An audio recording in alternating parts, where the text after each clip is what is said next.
What's going on, everyone? It's KB. And if you're like me, you love movies. And if that's the case and you've been enjoying the award season, you know that this Sunday kind of is the culmination of it with the Academy Awards. So we're going to talk about it tonight. We're going to talk about our predictions for the top categories, and we're also going to throw in a little bit of what we think about each one of those categories. So, if you've been here before, welcome back. If this is your first time here, welcome. We like to do this every once in a while just to have a little bit of a round table, get some different faces in here. Tonight, we have an opportunity to have people in here who don't necessarily know each other, different walks of life, different types of movie loving, and we're going to bring them in a few minutes. But just to let you know where I've been, I haven't been putting up a lot of content lately, taking care of some family business, but I've still been able to, take care of my Oscar challenge. It's a little bit different. I was not at home. So, I couldn't really dip into my 4Ks and my Blu-rays the way I had originally intended. But as I was telling my friend the other day, TCM to the rescue. I was able to watch a lot of films and still get through most of the content. And in regards to tonight, I was able to see all of the Best Picture nominees, and I was also able to catch a pretty decent cross section of the other titles that were nominated, including things like Better Man and some of the animation features. So a lot of documentary shorts too. I was pleasantly surprised. But I want to bring in our other guests here tonight. So, my first guest that will be joining us on a roundtable is a podcaster and a personal friend of mine. We went to film school together. His name is Brett. He is from the Gilded Gilded Films Podcast. I don't know why I dropped that out. What's going on, my man? Not much. So happy to be here. This is always a ton of fun. Yeah. I think you and Christian did it with me last year, if I remember correctly, right? Yeah, that was our first time like going live and everything, and it Yeah. was awesome. He was nervous, but you guys did a great job. Yeah. I think you guys also have the honor of being like one of my first guests when I started the channel. So I think it's fair because we went to KU Film School and we were always talking movies. So it kind of brings it kind of full circle between being a guest on your podcast several times and having you on here several times now. So it's good to have you back. Thank you. Glad to be here. Tell the people quickly about Gilded Films Podcast. What do you do? Yeah, so on the Gilded Films podcast, on our main show, what we normally do is we pick a year in Oscars history and we'll do 2 episodes on it. First episode, we will talk about the Best Picture nominees, give our thoughts, do a little bit of did they get it right, what would have been better, so on and so forth. And for the second episode, we come back and we each pick a few more movies that weren't nominated, but either that we really like, or maybe that should have been, or maybe they got nominated elsewhere and didn't get into Best Picture. And so we'll talk about them as well, and then we Mhm. will kind of close off with our own like personal awards. Like if we could have been voters, here's what we would have nominated. Here was what would have won. And Yeah, yeah, it's a lot of fun. it is because it's like a second chance to get the Oscars right because Lord knows there's a lot of years where they screw it up. And I'm not just talking about your Shakespeare in Love and your Crash and all that stuff, but it Yes. goes back. All that what I like to call Harvey, all that Harvey has been going on for decades. So it's interesting to look back and see that. Yeah, we've seen that from our very first episode. We started with 1968. At Mhm. the time, it was the 50th anniversary. 2001 was not nominated. Rosemary's Baby was not nominated. So it's fun to go back in history and see that didn't age well and stuff like Yeah, that. So yeah. Going to bring in my other guest, and it's really cool that you guys have never met each other. This is the first time you're meeting. quickly becoming one of my favorite guests. I don't know why, but there's something about having Nate on from Geeks and Flicks. What's going on, my man? I'm doing well. Thanks for having me. And Brett, nice to meet you. I'm looking forward to Yes. talking movie. I love talking movies with people I've never talked movies with. Yeah, So, I'm really excited to. I've never done it. You know what? I've never done an Oscar like show, not yeah, on YouTube. Back in my podcasting days years ago, we used to like do sort of like our predictions and stuff. But I'm talking 7 years ago, maybe. It's yeah, been a yeah, yeah, long time, so yeah. I'm looking forward to it. We were just talking in the back about the year. I think it was 2013, the year with Gravity, and I think 12 Years a Slave won. And Yep. I used to do like the AMC had like the best picture showcase, and you Yep. could choose between like two different days or like the marathon 24 hours, which is ridiculous. Who's watching something at 3:30 in the morning? Yeah, Right. get out of your mind. But I think the last movie of the night I was telling Brett was Gravity, Mm. and my wife was there with me, and my son was working at a restaurant like a block away. So I grabbed her badge, went out, picked him up from work, came back, and people had already left because one, it was Gravity that was out for a while. Two, there was a snowstorm going on. So a lot of people left early. I had to Yeah. like shovel my car out just to go across the street and get him. But Mhm. yeah, the three of us sat there and watched Gravity for the last movie of the night. I was like, it's snow. We could drive in snow. Not a big deal. But that was a great year. And I think there's a couple of great years in Yeah. Oscar history that you could look back and see, like, wow, that was a tough job of picking one. And usually there's like runaways. The thing I like about this year is there's a few like what we would call going chalk when you're Mm. talking about like March Madness, college basketball Mhm. stuff. But there's a few in there that we're not sure about. So I'm looking forward to like talking about it with you guys and seeing how your choices line up with mine and so forth. Mm. We are not alone, so we're going to check in quickly with the chat. Just to let everybody know, as we progress through this, we'll probably check in with the chat periodically, not as much as I normally do, but love you guys, and please hang out, keep a conversation going in the chat. You know how it is when you're with me, so all about the conversation. Let's see who's here. We got Steve saying hi to me and everybody in the chat. What is up? Benicio, what is up, my man? Thanks for popping in. We got Adrian James saying hello. Hello there. Uh yeah, autocorrect sucks. I know. Happens to me all the time. We got Mr. Tony here saying good evening. Always good to see you, sir. People saying hi to each other. I enjoyed the Oscar challenge. Enjoyed the 20 Best Picture winners from over the past years. That's pretty cool. For those of you that don't know, I've been doing an Oscar challenge since the day of the nominations, and I started off with Amelia Perez. That's all I'm going to say about that movie tonight. If you like it, I'm sorry. I'm not the one. I am not the one. Can't wait to see what you pick it to win. I'm very excited. I actually do. I do have one in there to pick for a win, but Yeah. it's not best song for vaginoplasty. I'll tell you that much. Come on now. Oh, that's unfortunate. It was the best song of the year. Yeah, Funniest for sure. yeah. Funniest and most inappropriate for sure. So I just put it out there if you wanted to join me on my Ask a challenge. So Mr. Tony went and watched the last Best Picture winners of the 20 years. That's pretty cool. Nice. Thanks for doing so. Keep the chat going as people pop in. I'll check in and see who's there. But I really want to just hop into this. So I'm going to switch our perspective to here. And it looks good with three people. I like that. So the first above the line category, and above the line just means the people who are doing the things such as the acting and the directing and the writing. Things like animated feature and best sound, best visual effects. That's considered like the background or below the line.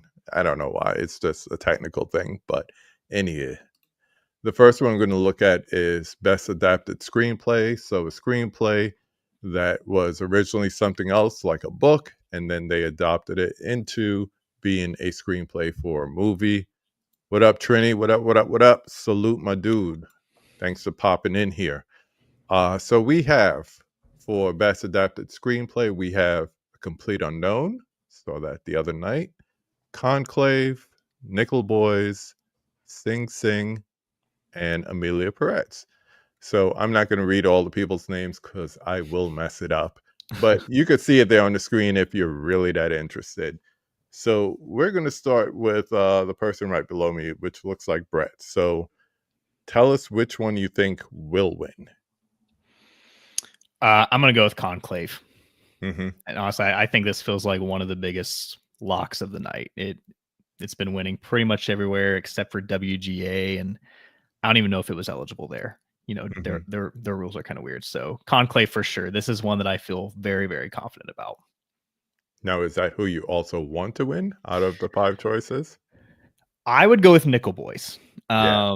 Now I will say I have not read any of the source material here, so I don't know a ton about like the whole adaptation piece, but I really enjoy movies that find new ways to adapt novels and pre-existing material, and this certainly feels like that. It's a movie that really made me want to go read the book, so I definitely do plan on doing that. And it's a really affecting movie, and I think the screenplay does play a big role in that. So that would be my pick. How about you, Nate? Okay, so I'm gonna go. I agree. I think Conclave is gonna win. And honestly, it feels like an Oscar movie. Yeah. You know what I mean? Like Yeah. sort of that prototypical Academy Award nominee / winner.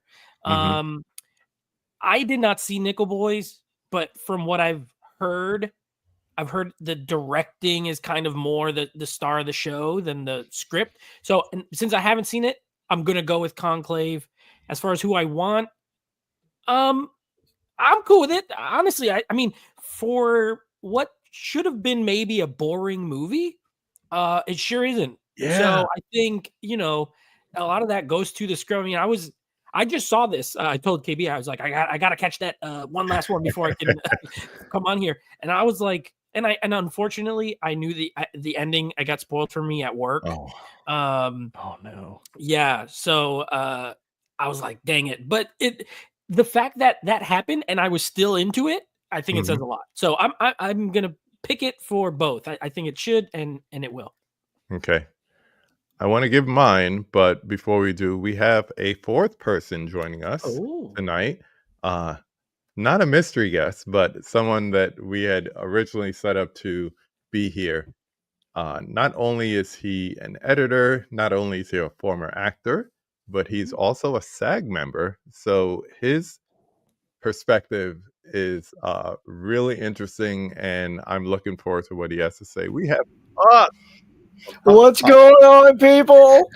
There you go. We got the SAG card. Got the SAG card, baby. Love it. What's going on, my man?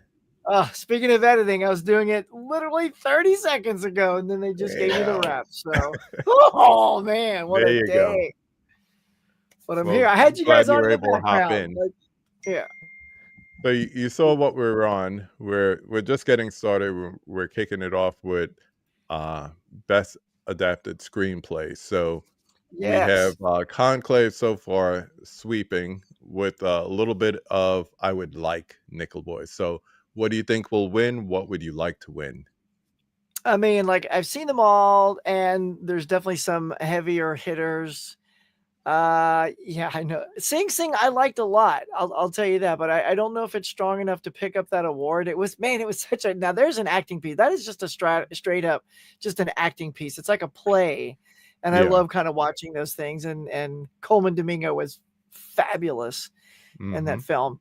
But I mean, if we're going a little more epic here, yeah, I got to kind of roll into the Conclave van and shut the door and drive away. Yeah, I think that's going to be the one. I think that kind of should and will take it. I think Amelia Perez, they they kind of toasted themselves for I think any awards. I think Zoe, because she just stands out. I mean, we'll get to that, but you know what I mean. I think everything else. I think Amelia may have burned itself. Yeah, on more than one bridge, I will say. Yeah. Oh, yes. I'm with you, Nate. I started watching Conclave. I watched it on Peacock, and I was like, I'm just watching this because it's the best picture. I've gotten to a point where I said to my wife the other night, there's certain movies that will always be like best picture fodder, and it's always like a war movie. There's always something about a biopic, and there's always a movie about making movies. And if Yeah. you got one of those, you're a shoo-in for award season. So I Yep. was just like kind of like so about watching Conclave, but two things stuck out to me. What a wonderful cast Yeah. and Oh, how yeah. well they played together. And two, that writing. I didn't know at the time it was adapted from somewhere else, but great screenplay. I will say Nickel Boys, the story, it's tough to watch. It's probably tough to read, and then you add what Ramel Ross did with the way it was shot, which was interesting in itself, and it had a very interesting context to it. But I'm with Conclave. I want to see that win, and I think it will win. That's for sure. You Also forgot in to the chat, mention. if you have I'm oh sorry. I was gonna say anything about a pope. The Pope movies. yeah Pope yeah movies religious constantly figures, nominated. man. Yeah. They Yep. they need to make a movie about Pope John Paul II because like he was big and he made a lot of changes. Yeah. I'm sure that will be in the award season one year. If For you're in sure. the chat and you have anything to add, like your opinion, if you've seen a majority of these movies or you just have a hands down favorite, pop it in there. We'll talk about it either way. But always like to include the chat in what we're doing here on the live stream. So yeah, let's flip it over to the originals. So Mm. we got the best original screenplay, starting off Oh, with Mr. He's One of Us. That's what I'm saying about Sean Baker. He's one of us. He's a big physical media collector. So we have Sean Baker for Nora. We have The Brutalist, Brady and Mona. We have Jesse Eisenberg with Real Pain. We have September 5th. I watched that the other day. Very interesting. And then we have Coralie for The Substance. Let's take it from the bottom and work our way to the top. So we're going to start with the Hopster. all Where do you right, my stand? friends. I love this category. This is a banger. This is a really good heat. I think Yeah. more so than the previous one.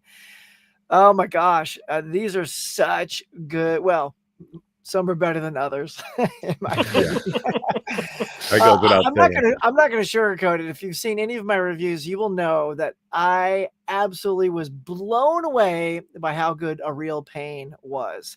That movie's only an hour and a half, 2 hours shorter than The Brutalist, and it's more satisfactory. There's better resolution at the end. I feel like Brutalist falls apart in the third act with that ridiculous character change, which I won't get into, but that was so out of the blue. I was like, what? Why is this happening? Like the whole Mhm. film could have still had the same exact ending, but with a different lead up to it. Anyway, so for me, that kills it. Substance is absolutely a delight. Nora was great dialogues, but I mean, I want A Real Pain to win. That's what I'll say.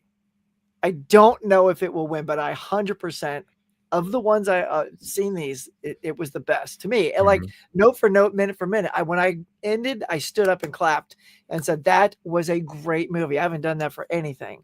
Hmm. Who I think might get it, I'd like to see Honora get that. Yeah. I think they might win.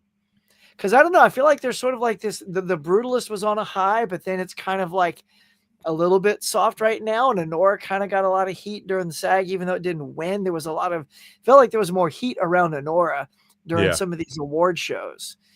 So those are my two. Those two I feel like are.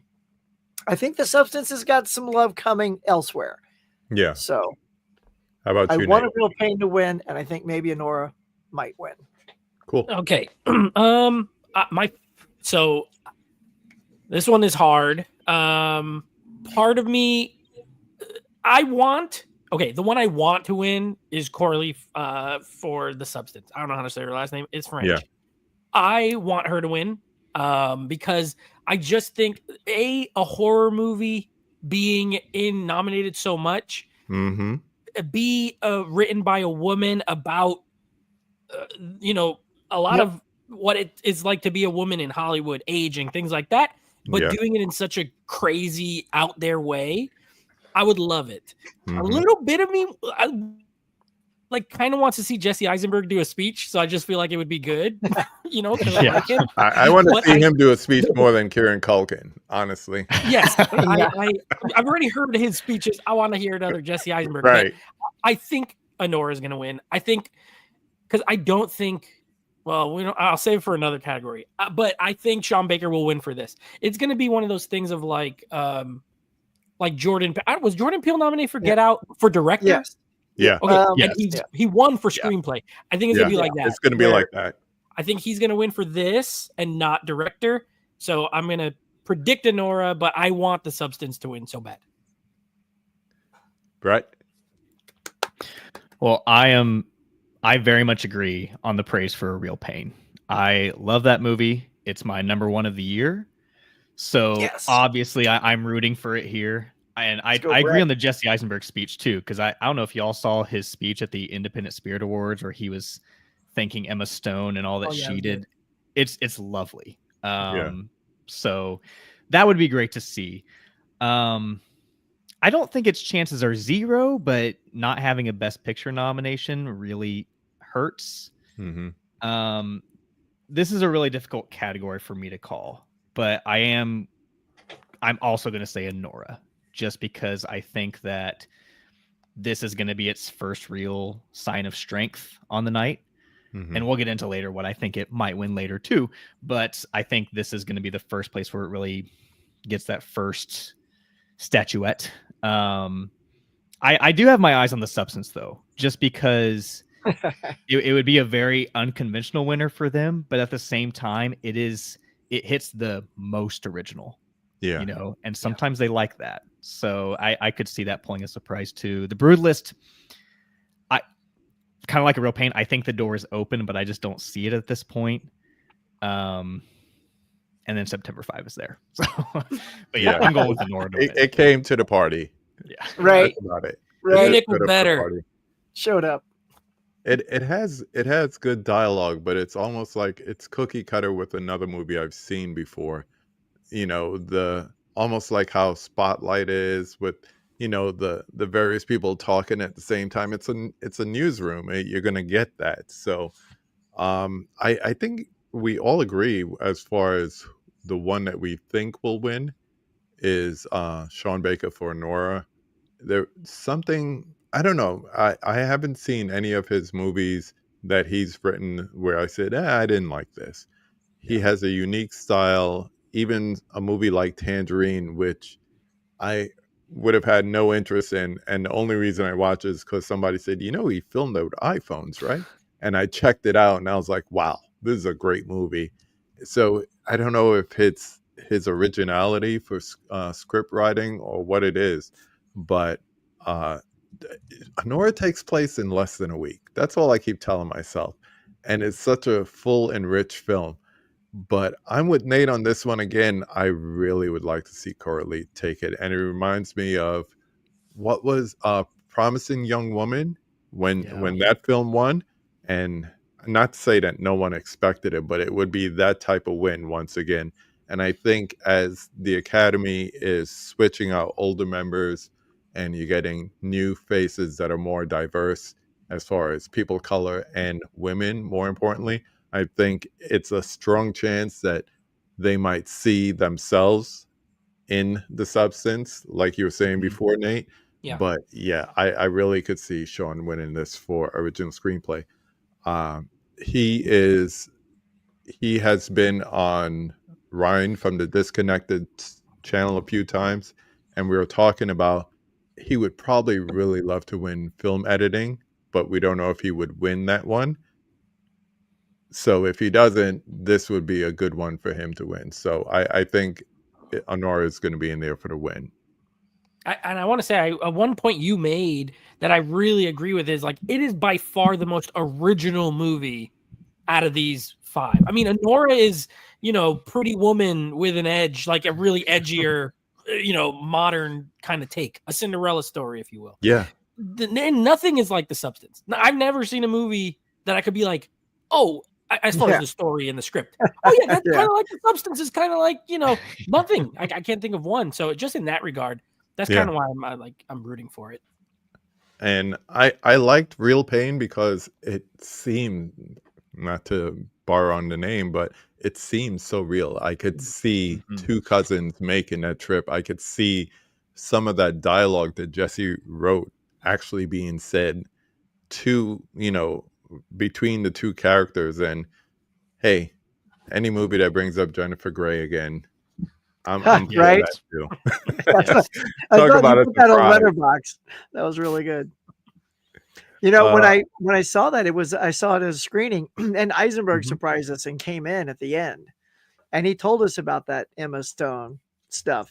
Telling him he wanted to play the Kieran Culkin part, but she told him, don't do that, because that character is so, you saw the movie, what that character is like. She goes, you're never going to be able to sustain that character and then say, cut, back to one, reset, and then get back into the mindset of that character. So just imagine that Jesse had that in mind for himself. And I can completely see Jesse delivering those same lines in his way, because he's got that same kind of, but his sister said, cast Kieran, don't even audition. He didn't even audition. He just picked him. That's crazy. So, I was watching The Social Network the other night, and I was like, just listening to the cadence that they made Zuckerberg's character, and I'm like, I could see pieces of that in A Real Pain as far as the cadence of the way it's written. So yeah, the similarities. He got something from Sorkin there. Yeah. All right. I hope everyone's keeping up in the chat. We're just going to continue with this category here as we move into the best supporting actresses.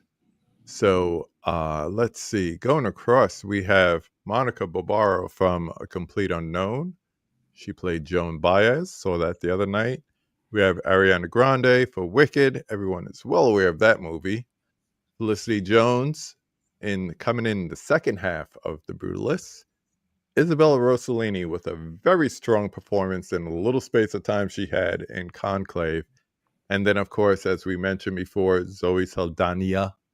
She changed her name. I don't know if anybody noticed that. Let's keep it 100. She put the Enye on that. No Enye on them Star Trek movies or Guardians of the Galaxy. That's all I know. She was Saldana. Yeah. Hard N. No Enye. How dare she? No Enye. Trying to switch up on us. We see you now. Not my Zoe.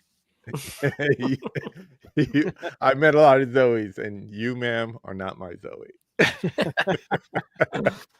But we have her performance in Amelia Perez. So we're going to take it from Brett and go down the way.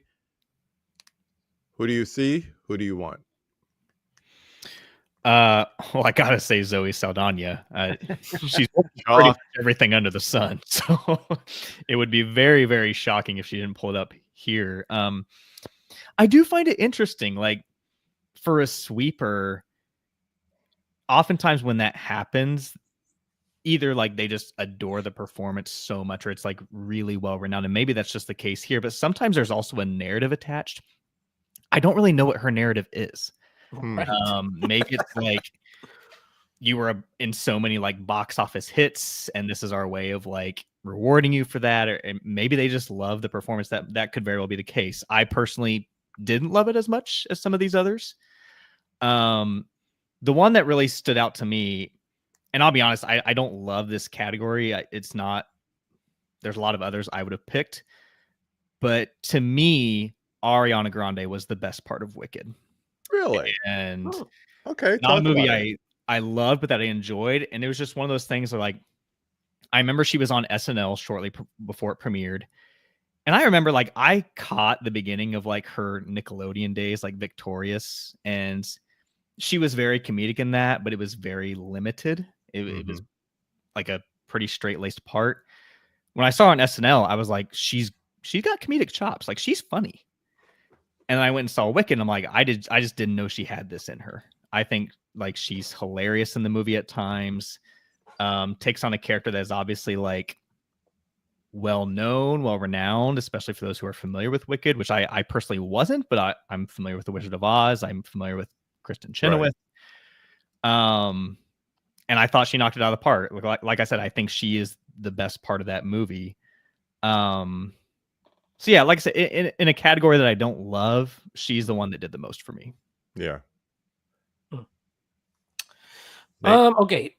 I just saw Complete Unknown yesterday as well in the morning. So she's fresh in my mind, but also I agree with Brett. I don't even like this category that much.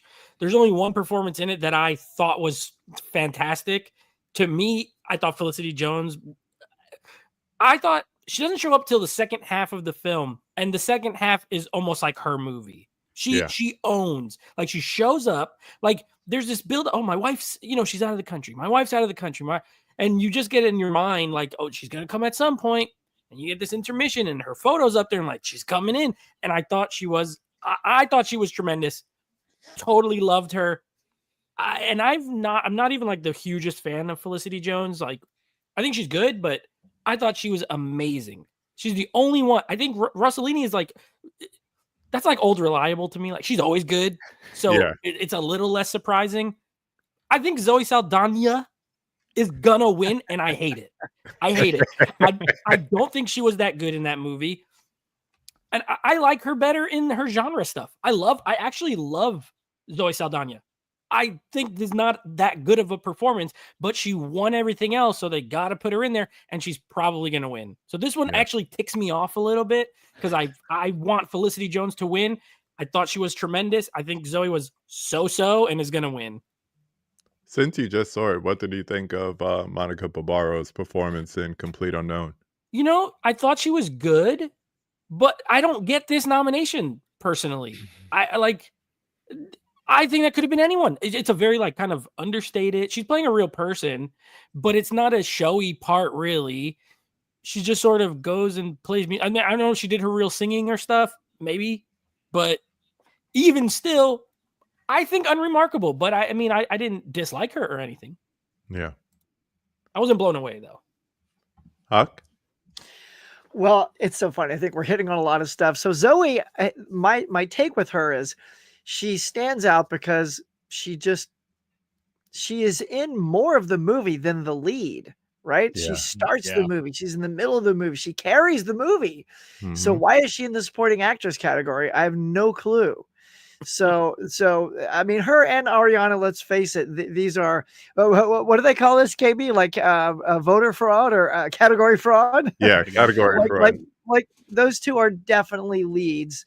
But Zoe, 100%. Like you could lean towards Cynthia Erivo being maybe more the lead because it's about her character, turning to the dark side. So I mean, the movie was for me okay. The musical numbers just knocked me out though. Like when they show up, I'm like, what? Like it doesn't feel like Grease. Like when I watch Grease, those musical numbers just glide right in there and they feel good. It's abrupt. It feels so good. But these I'm just like, oh my God, penis, vagina. Right, let's go. Super weird. Super weird. So yeah, because she's just on this train, she's gonna get it. You said something, Nate, about Felicity Jones. You know what else is funny? She did the exact same thing in Theory of Everything. Halfway through the movie, Theory of Everything, Eddie Redmayne becomes inflicted and stops talking for the rest of the movie, and she carries that movie. Yeah, I never thought about that.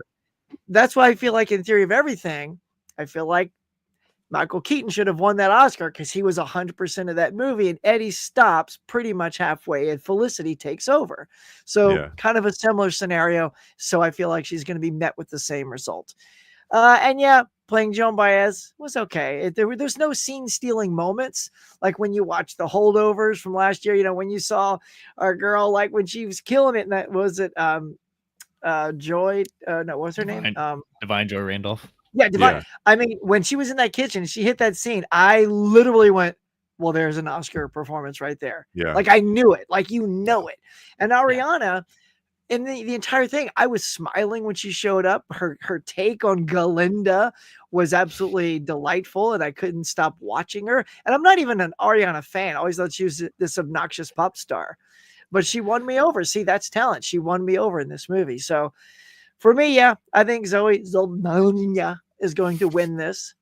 But I want Ariana Grande. So if we're talking about leads that should have been put in here, I think you should have taken Margaret from The Substance, Margaret who Qualley. is Yeah. Yeah.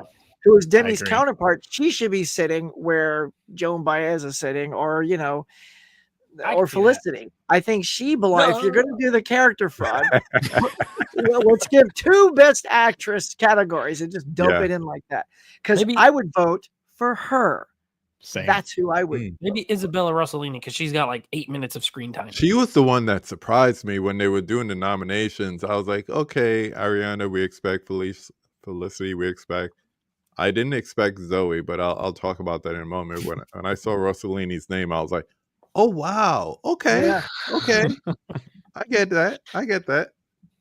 See But, that's called your credit, your clout nomination. That's the Gloria Stewart from Yeah. Titanic nomination. Yeah, Yeah. she's Susan Lucci. She's gonna be There there. you She's gonna be Yeah. there. She's performing. She's gonna be there. She's the Meryl Streep of supporting actresses. She There you just go. she can put her. There you It's go. reliable. She's gonna be good. She is. She's in your movie. She's gonna be good. So Mhm. Yeah. I don't know who I want to win in this category. This is kind of like a throwaway category for me, so I personally don't have a who I would like to win. I'm with you. I would have voted for Margaret Qualley just because I think that is a true supporting actress role compared to Demi Moore's. But I will say this: I watched From Here to Eternity the other night, and if you've seen that movie, you know it's a stellar cast all around. You got Burt Lancaster and you got Montgomery Clift as co-leads. Both of them were nominated for Best Actor. Neither of them won. And then you had Frank Sinatra, who was supporting actor. He got that. Donna Reed, supporting actress. She got that. So sometimes by having the 2 co-leads, as you could have done with Zoe or Ariana in this category, Ariana could be there with Cynthia, Zoe could be there with Carla, and the whole thing about that is that's almost like a guaranteed way that neither one of those people win unless one person Right. is just super Correct. stellar. So over the years, you kind of see them moving away from that and being strategic.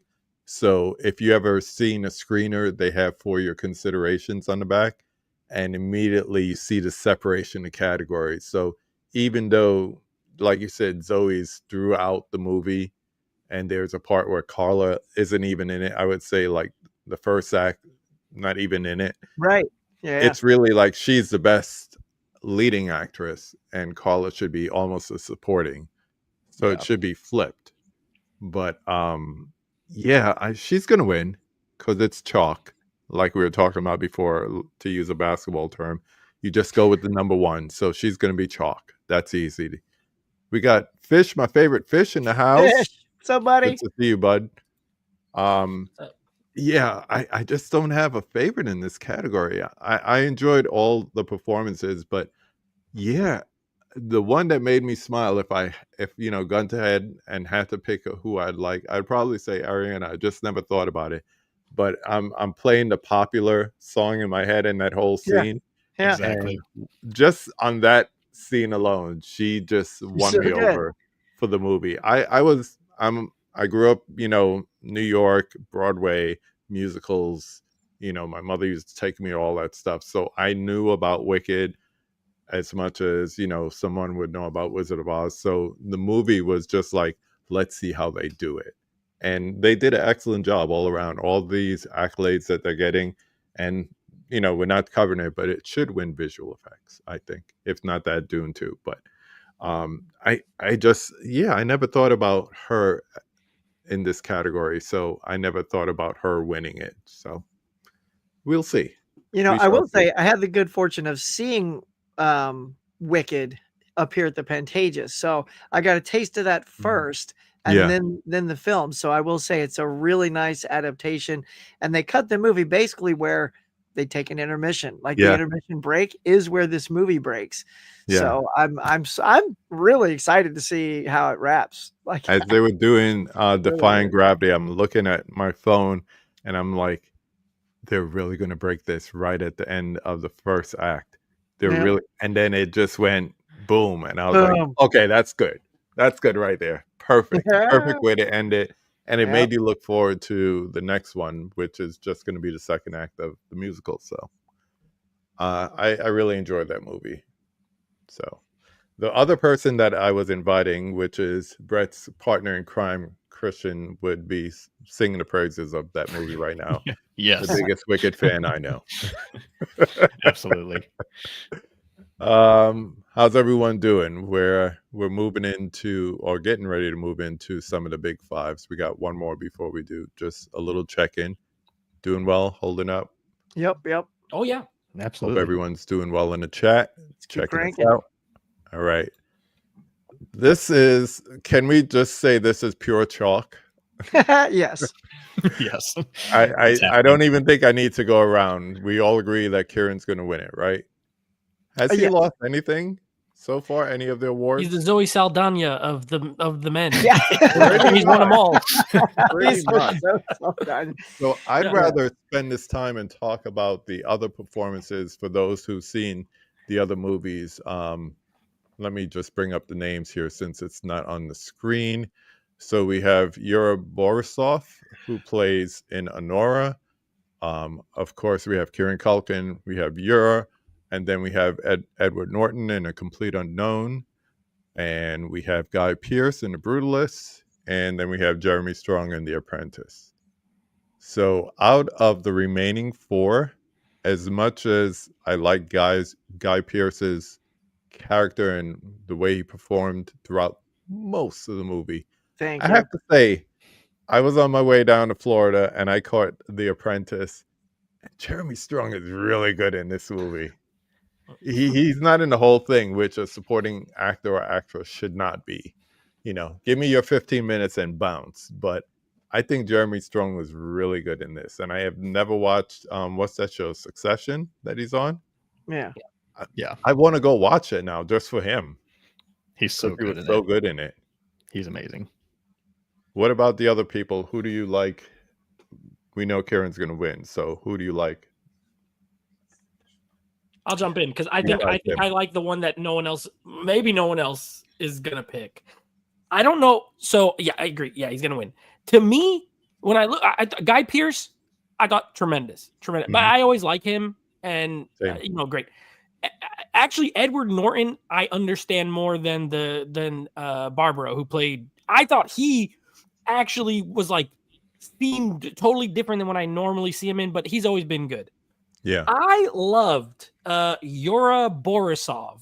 Okay. Yes. When I think of a character who, like, I remember watching that movie and being like, I like this guy. And I don't mean the actor. I just mean the guy, like the character. I like him. I want to see whatever good things can happen for him, even though he's involved with some shady people. I want that. I like him. And throughout the whole thing, like, when I think back, like, supporting actor, I think the performance is very good, but because it seems so natural. Like, he just seemed like a dude that I thought was really cool. He's supposed to be tough, but he got a heart and he likes her and he doesn't want to, treat her in a bad way. And I was like, he's the character I liked the best. So I'm rooting for him in that regard. He has no shot, but I totally, he reminds me of, you guys remember, what's the Anatomy of a Fall? Remember the bald-headed prosecutor guy? Yes. I was like, this guy is the greatest character of all time. I absolutely love him. And when I saw this, I felt that about him. I was like, this is my favorite character. Like, I just like him. So I'm rooting for him, but good luck. Yeah. Good luck to him. How about you guys, Huck, Brett? Yeah, I think it's funny because of the rest of the four, and I'll tell you why someone else dropped off the list. KB, I think it's the same reason. I think Yura was the most, the next one that really stands out. Like, Edward Norton is good. I actually haven't seen The Apprentice yet. I'm sort of biased because I can't stand the subject. of the film, subject persona. But sorry, but anyway, so and the way that Baker directs these guys, so they're not henchmen, they're not thugs, they just seem to be two guys that are along for the ride to help keep Honora in check. And I found that so refreshing. They weren't bouncers, they weren't there to pull a gun on anybody, they weren't there to beat up on her, they were just kind of there to be extra guys, to be intimidating. You know, it's like if we went somewhere and we're out of our element, I get the honest impression that he's not comfortable being that person that's trying to be mean to her. And that scene where she's yelling and he's like, "Stop screaming!" and she's screaming like, I mean, you get it. And he didn't slap her. It just like it was a guy kind of in panic mode, like, what am I doing here? And I just kind of love that. So, but Guy Pearce, the whole time until they made that character flaw in the third act, I was in love with this performance and kept thinking to myself, I want him to win. I don't see why he's not getting enough recognition. And then to me, you ruin the character. So to me, I just could care less that he wins. I think that's a script problem. And the director should have caught that. I mean, why? We didn't need that. It was so absurd. The director was also the co-writer, so that's the problem. There you go. He couldn't put you're too himself close to your own work. So yep, can't critique your own work. So yeah, nope. Kieran, and I loved A Real Pain, and I want him to win. He had two layers. It's like super fun and flighty, but then instantly heartbroken and just tortured soul. And I was like, wow, I get a light switch too. And there's something so like engaging, like you couldn't stop watching him. So yeah, for me, it is, it's well written. And honestly, it's like Kiwi Kwan from 2 years ago. It's just, he's shown why I think he's a lock in this category for me. Yeah. Brett? I agree with that. Yeah, I'm very excited to watch Kieran Culkin win this award. Yeah, you like his speeches for some damn reason. I don't know what it is. I'm I'm ready to hit the mute button when he starts talking. Yeah, the guy has given a lot of speeches the last few years. Yeah. I can understand some of them are probably not going to hit as hard as others. What I will say is I think he will be more sincere at the Oscars. I think if you go back and watch his Emmy speech when he won for Succession, he was getting choked up. He was talking about his mom and stuff like that. I think the really big ones, he gets a little bit more sincere. He's still going to joke around. He's probably going to call out somebody in the room. I love him for that. I think it's funny. But I also very much disagree with the criticism that's kind of thrown around that he's just doing the same thing that he did in Succession. I think this character and the way he plays it makes me feel emotions in a different way than I did for that character. So I really I'm very excited to watch him win. I do think he's lead in the movie, but outside of Kieran, I totally understand why Guy Pearce would fall off in that movie for some. And I don't necessarily disagree with the criticism. That said, I thought he was brilliant. Even like in the scenes where he is putting on this nice guy facade, you can still see the sliminess eking through when he's speaking. And it just like kind of gave me the chills, like the heebie-jeebies as I was watching. I'm like, oh, this guy's cooking. And I'm also a sucker for like kind of like a comeback narrative. And Guy Pearce has been working, but it feels like he hasn't been celebrated in a big way in a while. So I kind of like seeing that. I have to admit, I haven't seen The Apprentice yet either. I've been meaning to. It's still like $6 to rent. I've had it on hold at the library forever. The person will not return it.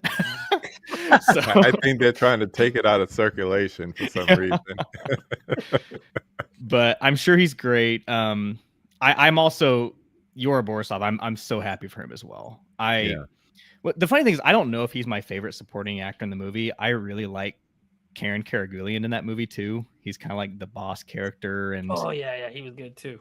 He has some really funny moments. But Yora is a really cool choice to see get nominated everywhere, because normally I would expect him to go with the big showy performance, like the Mark Edelstein character, or they went with the quiet side, which is like the perfect Right. foil to Mikey Madison in that movie. So it's really cool to see him here as well. I watched the final scene of Anora earlier today. I was just watching some GQ piece on Mikey, and they showed that scene, and it just came flooding back to me, and I was like, "Oh man, what a duality of a performance." Like you said, he wasn't supposed to be like a tough guy or anything. They're working for oligarchs. They're not working for mobsters or anything like that. They're working for extremely rich people. But at the same time, like you were saying before, there's a little bit of tenderness to him, and he's expressing feelings for Annie in a quiet way, but you could see it. It shines through in his performance, and I'm a sucker for anyone who can give a performance where their silence says a lot more than anything they could say vocally, and he definitely shows that in this movie. So yeah, and apparently the people that you mentioned besides these are known Russian actors. So it's like we're getting a chance to see them for the first time. But it's kind of like when you watch a martial arts movie or even like a South Korean movie, you're like, oh, this guy's really good. Yeah, he's been good for a long time. He's not new to this. This is the Luka Doncic of acting. He's been doing it a while. So you could appreciate when you see someone giving a professional performance, and I'm glad he got the nomination. So, let's continue on. We're getting into what we like to call the big five. So, I moved up directing. I know it's usually like the second to last one at night, but I wanted to keep the actors up there because that's going to be more interesting. But this is also interesting. The nominees for directing, we have Sean Baker, we have Brady Corbett, we have James Mangold, which this movie is a complete departure for me. That's what it should have been called. I know it's a line from the song, but it should be complete departure when it comes to the directing. We have Jacques Audiard for Emilia Perez, a French man doing a Mexican crime thriller musical. Yeah, nice. And then, Yeah. of course, we have Carly Farge for The Substance. Mhm. Where are we on this one? We're gonna let's kick it back to Huck again.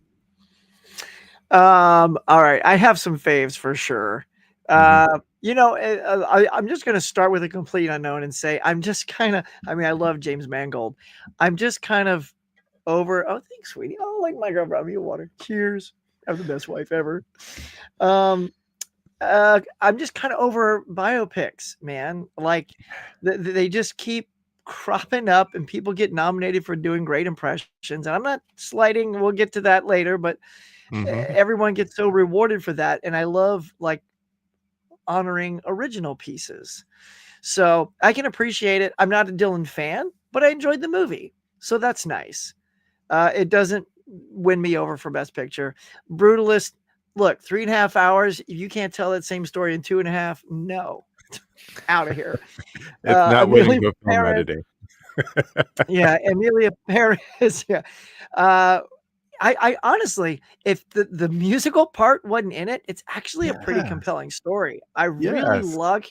like the story because the funny thing is, I told my wife and daughter about the song, the fetus vagina when they go in there and they sing. I said, look, I'm not gonna watch this movie again, but you've got to see this song. It's hilarious. It's so like ill placed, and of course they were laughing up a storm. Before you knew it, they rewind it and watched the whole film again. So it played twice in my house on the same day. I didn't sit down to watch it twice. But I did go back. I was sort of called back in from the scenes I remember really liking. So take that musical out, and it would really be up there for me. But because it was such a mixed bag, whoosh, out of there. That leaves Honora and the Substance as I think the two best showcases of what these directors can provide. And man, Sean Baker, I mean, tight. What was this? Well, I mean, I'm gonna say tight because it was 2 hours and 19 minutes or something like that. Doesn't So feel it. not super short, but still anything under 2.5 these days is a godsend.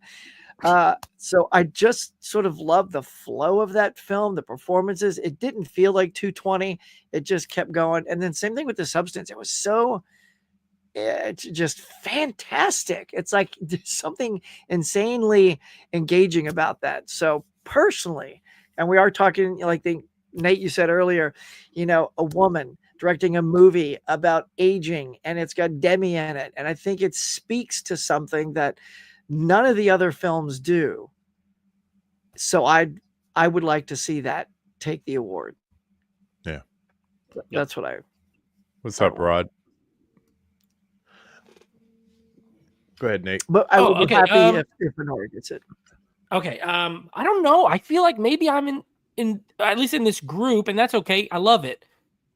I thought The Brutalist was like my number one movie last year. I'm with you. I just felt like I was watching cinema when I went to see that. I did. I was like, this is the way it's shot. The whole VistaVision thing. It's not a gimmick. I saw this in IMAX. It was insane. Like I was describing to one of my friends, and I was like, listen, it's like two guys talking in a furniture shop, but like you could see them both, and you could see the ceiling, and you could see the floor, and it's not really a wide shot. It's just big. It's like a big shot, and I loved it. And I don't think there was, I liked Nora, but just from I think he's going to win the screenplay, because I don't think he's going to win this. Sean Baker, personally. Coralie is the next one that I feel like that movie. It's insane. She did so many cool, like there was things in it that were cool, that were interesting, that I think are very unique. Complete Unknown. I agree with Huck. I don't know. This is like I could have directed this movie. I'm not even lying. It's just there's nothing about it that says this direction is amazing. You know what I mean? Like, yeah, it's like some you good said before, performances. it's fine. Yeah, it's like exactly. scene to scene to scene to scene. Right. Yeah. Stuff happens. They keep going to concerts. I'm like, we've been on the stage like 5 times already on the same concert stage. Yeah. We keep going back to Rhode Island. Yeah, back to Rhode Island. Here we go. They're gonna sing some more songs. Amelia Perez it's comical. This is another one. I don't even know what some of the scene Huck was talking about, that hospital scene. It's not just the lyrics. It's just like the way it's shot. Like he was like, yeah, make these crazy facial expressions. Yes, we're gonna spin these beds around. And it's nothing cool about it at all. Like it's goofy and weird. So I don't even know. It's two different movies. When the musicals kick in, it's a different movie than the dramatic part of the movie. They're right. So abrupt when it happens. Like you were saying before with Grease, and I mean that follows your typical color by number musical. We're talking and we're gonna launch into song. Any of your favorite musicals have done it, but this it just seemed like what why are you choosing this moment right now to go into song? You know why else? The songs in Grease are good. Like these were not good songs. Like the songs are bad. Yes. So it's like not only does it take you out, but then like these songs are ridiculous. Even the beginning one, they're talking like refrigerator and washing machine. I'm like, I almost turned off. I was okay. Anyway, so my pick, I would love to see Coralie get it, but I'm going with the double. I want, and I think Brady Corbet. I don't know. The Brutalist seems to have lost some steam, but yeah, I just thought it was that poster that says monumental. I agree. I thought it was like the most monumental thing I saw. It is beautifully made. I'll say that. Yeah. Yes. Yeah. So I'm gonna go with Brady Corbet. Brett, what you got? Well, I'm with you, Nate. I also love The Brutalist. Yeah. And the big grand direction, but also and not everything hits perfectly, but there are so many ideas in that movie. Mm-hmm. And for me, he brought them together really well for the most part. And it is a long movie. But it didn't bother me in that way. I thought it was paced well and whatnot, and always kept me interested. So Brady Corbet would be my personal choice. I would also be very happy with Sean Baker and Courtney Farjat, though. For all the reasons you all mentioned. With the Norris especially, there are some real tonal shifts in that movie that come and go. Sometimes it's very dramatic. Sometimes it's comedy. I'm just kind of blown away by how well he manufactured that, and to where it feels natural and just flows so nicely. truly anybody could have directed a Complete Unknown. Yeah. I am in total I think agreement Brett on that. Ratner could have directed it. Honestly, it's very by the numbers. McG. It feels like. It's like, look at this guy No! sing, and yeah, Watch him sing again and again, and here he is again.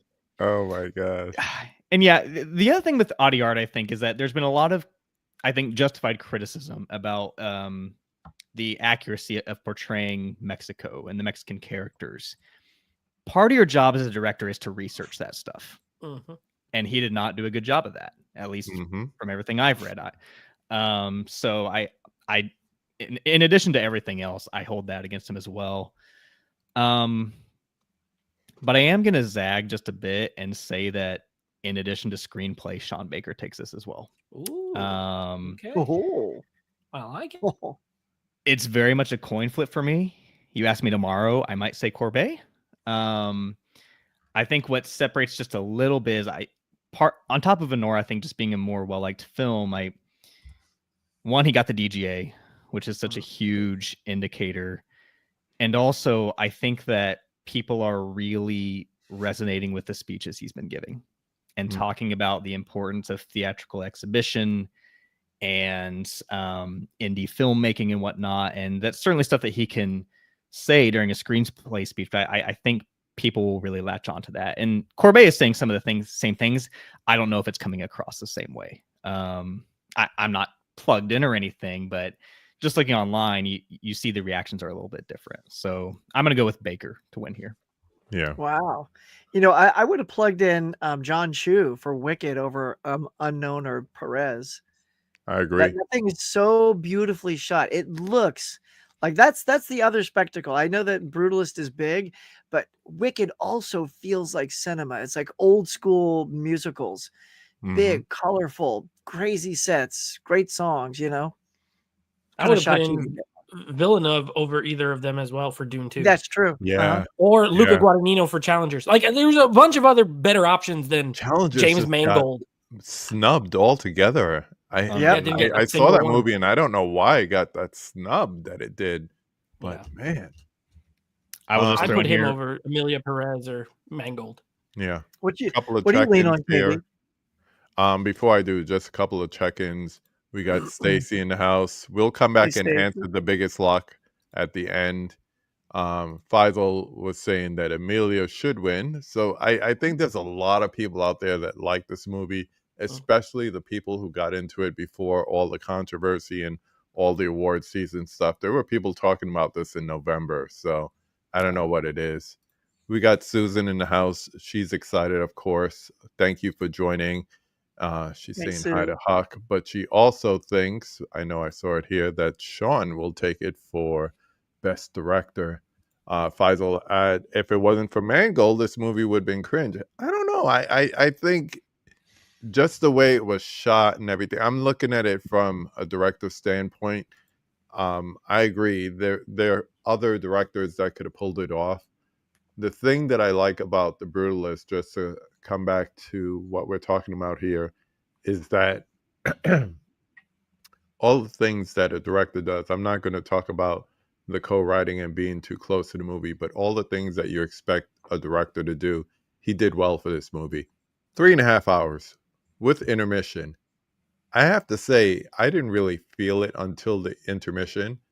And it was more like, okay, it's good to get up and stretch my legs, but I want more of this movie. So even though I was almost 2 hours in, because it wasn't a split down the middle, it was more like kind of like a 60-40 split. Even though I was more than halfway into the movie, I still wanted more. And there was something to say about that. And his camera choices, working with his DP, the choice to go VistaVision. I just got White Christmas in 4K. I know the person who worked on the restoration. That was the first VistaVision movie. So you look at something like a lens choice, and you go from there, camera choice, and these are the things you look for in a director. I've already sang Sean Baker's praise, from working with iPhones to whatever is available on hand, 16 millimeter, whatever he has. To me, that's a filmmaker, where you're using what you have regardless. they asked him what's the next format he'd like to shoot on. He's like, one of the big cameras. I want to shoot on film. I want to shoot a 65 or a 70 millimeter, which is, most people, unless your name is, what's his name from the Batman movies and all that, and Oppenheimer, unless you're him Matt and you're, Reeves. Oh, yeah, unless you're the gonna get DP. film all the time, it's quite ambitious in 2025 to be Right. talking about shooting your next movie on film.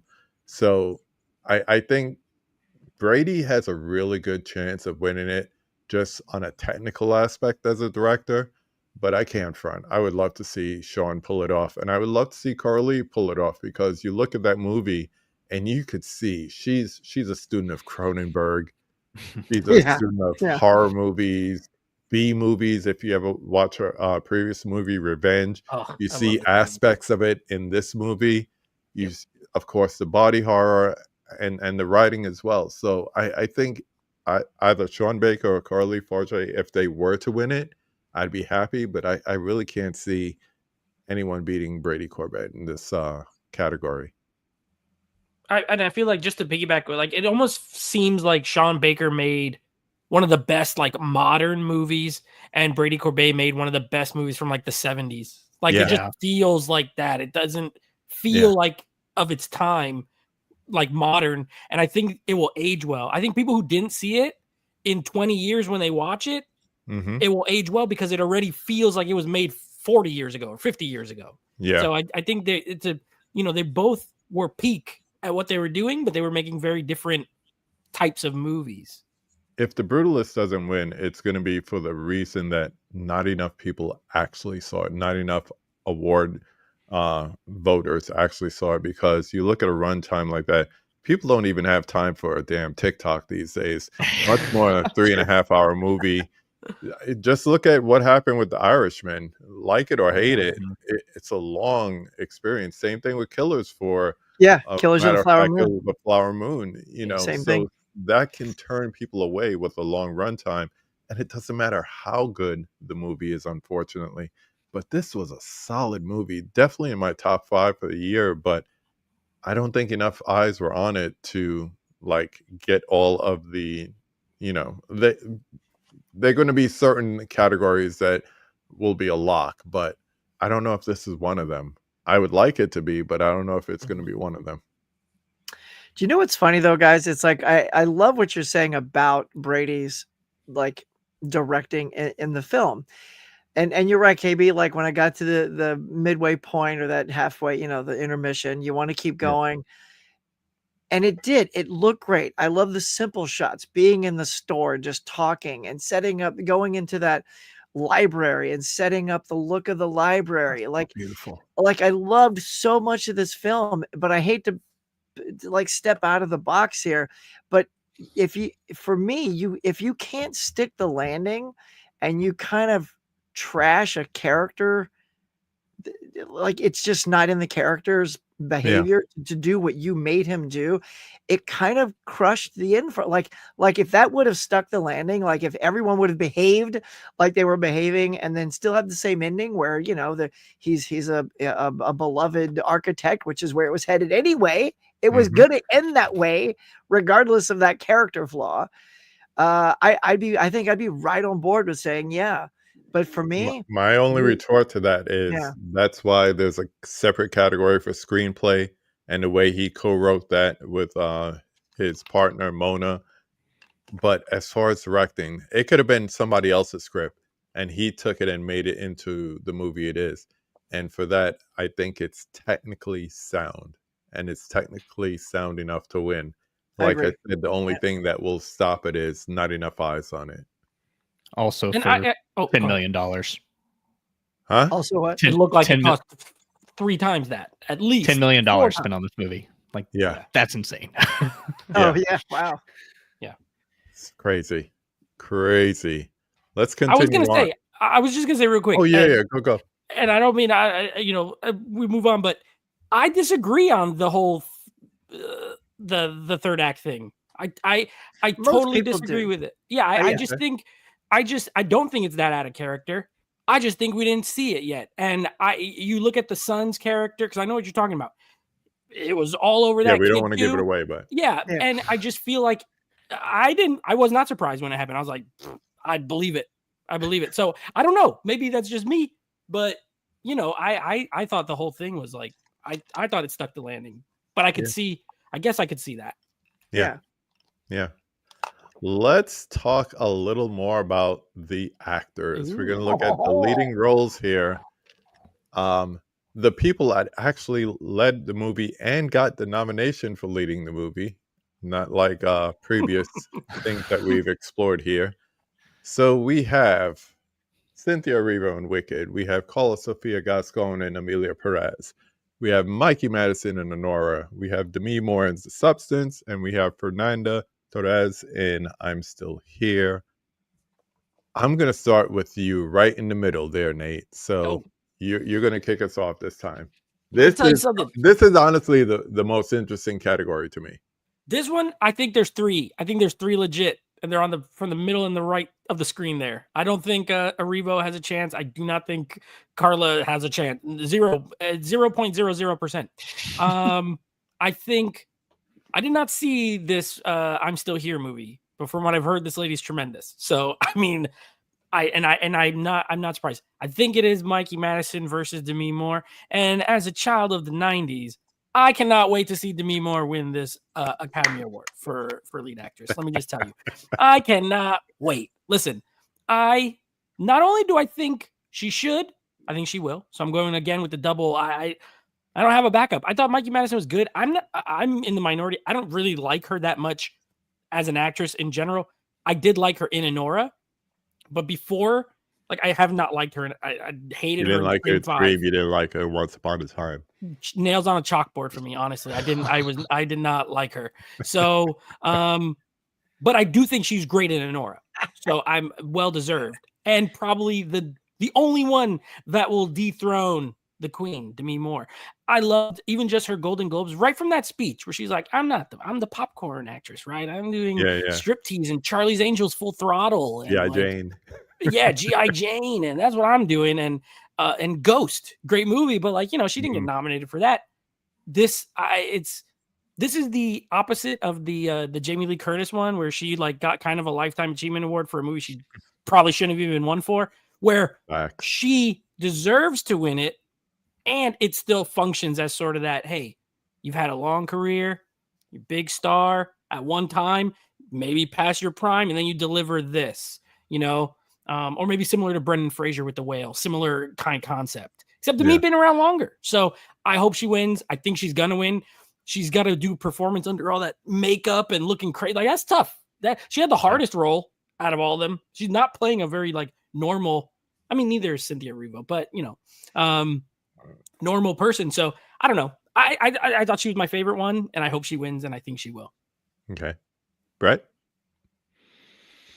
Yeah, I there are three actresses here that I would be perfectly happy seeing them win. And that's Mikey, Fernanda, and Demi. I agree that Demi Moore is going to win.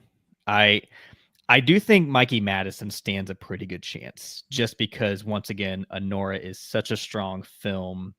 We'll get to Best Picture later, I know, but like assuming that does have a lot of strength there, it'd be so weird to not bring Anora herself or Annie herself with it. But that has happened before. We talked about Michael Keaton and Birdman earlier, you know. I think this is a case where, one, Demi Moore is fantastic in the movie. And two, unlike Saldana, I do see the narrative here.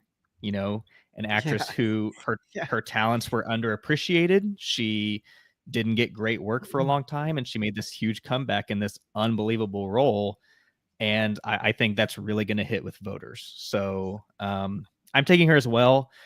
The way I do see this race kind of is that, like, if there's a door and on the other side of the door, you've got contender for best actress, Demi and Mikey are through. They're good. That door is closing. And then Fernanda sticks her hand and she's like, wait a second. It's closing. I'm still here. It's not closed yet. I'm still here. Nice. Because when that movie got nominated for what it did, that just means that more voters are going to watch it. most likely. We can hope. So I don't think she's going to win, but I think there's a slight chance. But I do think it's going to go to Demi. Huckster. Yeah, I mean, you guys you're saying all the good stuff. Yeah, you said everything I wanted to say. I mean, look, if Mikey can take a dog food can in the face and get flamethrowed, I think the girl is capable of coming back to this race in the future. This is her. I'm with you, Nate. Like when I saw her in Scream, I couldn't stand her because I was just like, okay, she's 5'0", and you're telling me she's the one that killed Dewey, and Right. that scene that it was 6 foot ghost face. I'm like, I'm sorry, how much belief am I supposed to not have here? Anyway, Yeah. so to see her kind of win me over in this film was delightful, and I thought she owned this film. She's fantastic. Like she proved she really can act. But yeah, I think it's like this sort of breakthrough performance, and yet Demi hasn't, she's not brand new. She's been around the block a long time. And correct me if I'm wrong, I think she gave up acting for a while and then came back out. Like I think she came back out to do, what was it, like Charlie's Angels 2. Like she was gone for a long time, and when she showed up in Charlie's Angels 2, I'm like, oh, Demi's back. Like I was pumped to see her, and she was like the bad girl, and she was good. And then she kind of disappeared again. I thought we got her back, and then so to see her really return with such a powerful performance, and the subject matter that surrounds it, I think gives her the lock. I think Hollywood wants, they need another legend this year to honor, and I think it's her. But yeah, Fernanda, maybe her foot's in the door, but she might want to pull it out. Pull it out of the door. Save her foot. Yeah, I think, and Brett could definitely speak to this. There's always a moment at every Oscar ceremony where we could look back and say, oh man, remember when, and it could be recent things like the Moonlight thing or the slap or whatever, but there's always a memorable moment. And I see Demi's speech being that memorable moment on Sunday night. There's something about it. And you said it earlier, Nate. What's that? I say it gives me chills what you're saying. Yeah, oh yeah. And there's something about, it's a long time since Silence of the Lambs, if you want to consider that a horror movie, winning the big five, all that. But I think last year was such a great year for horror movies. And it wasn't just pure horror movies or all these different offshoots and, combinations. I know that's not so much your thing, Huck, but you have to acknowledge there are a lot of great movies that were in that genre, mixed with that genre. So to see a movie that has so much body horror in it and have it be nominated for not just her performance, but other categories as well. It's almost like it is shocking, but it's almost like a culmination of a great year of the genre. So I would love to see her. But, and Brett, you could probably shoot this off the top of your head quicker than me. How many so far has Mikey won over Demi? All just but BAFTA. Yeah. And the rest have gone to Demi? Yes. Yes. And the Golden Globe obviously splits. That was Demi and Fernanda. Yeah. Yeah. And Fernanda's good. But once again, it's a movie not enough people seen. Probably enough they will thank Susan. I think it's only the international feature that it will end up winning.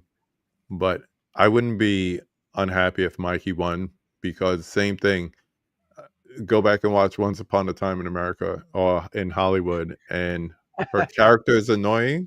But here, and just going back to what you're saying earlier about the transitions of the way the movie changed, there was even a part where the dialogue was talking over each other, and I'm like, wow, this is so Uncut Gems right now. Yes. And I realized every time that change or transition took place, she was right there in the middle, almost like ushering in that change or whatever, that shift in the way the movie was going. So she had a lot to do with the beauty of that movie. So I would not be upset if Mikey won, but I'm Demi, and I'm a child of the '80s, so I can tell you, I go back to the St. Elmo's fire, and Yeah, I go baby. back to the General Hospital when she was on there.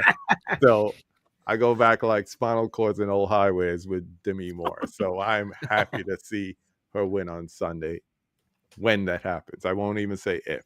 That Mhm. to go back, Stacy had a question earlier about being my lock. It's a bit of a hot take, but that's my lock of the Ooh. night. I want to see Demi Yeah. win, and she will for I, that moment, for that Oscar moment. I think you're right. And her and they gave the two like really, those are tough. Like they're very brave perform. Like they're really naked, both of them. And she's an older woman, and it's like whatever. Like that's Yeah, I right? can't imagine that that's easy to do. And the Yeah. same with Mikey Madison. Like that's a very kind of vulnerable, especially nowadays in movies. It's not as common. You know what I mean? Oh yeah. But I agree with Huck in that Mikey's at the start, and Demi is that even more is why I think she's gonna win. Like Yeah. I don't know how many of There's these she got left. experience. Yeah, and maybe none. This might be the only one, and I think she's gonna get it. Yeah. Yeah. And there were opportunities, like you mentioned before, Ghosts. That was one of those opportunities, but those were in the days when those type of movies, if you had a good box office run, they weren't giving you any trophies back then. It was like a clear Right. delineation between the two. You couldn't have a box office hit and something until probably the 90s. I think once again, Silence of the Lambs, box office hit and Oscar winner. Yeah, Forrest So, Gump, Right. 90, no, Titanic. early yeah, 90s. yeah. And that's when things Titanic. like visual effects started like really coming to the forefront. Yep. You know, it can be.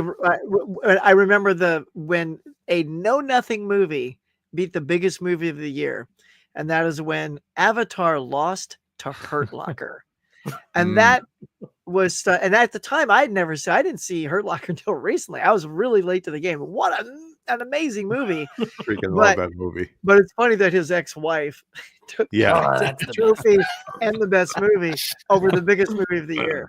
So Shout yeah, out and now Catherine it's Bigelow, man. Great yeah, movie. right. Great movie. Love her. All right. Two more to go. We're going to go on to the fellas. This is the funny thing is this is a lock, but it's also interesting. So whoever wants to pick up on this, because I know what most people will say, but I want to hear someone wax poetic on our best leading actor category. All right, I'll jump first because I know you guys are going to do a good job.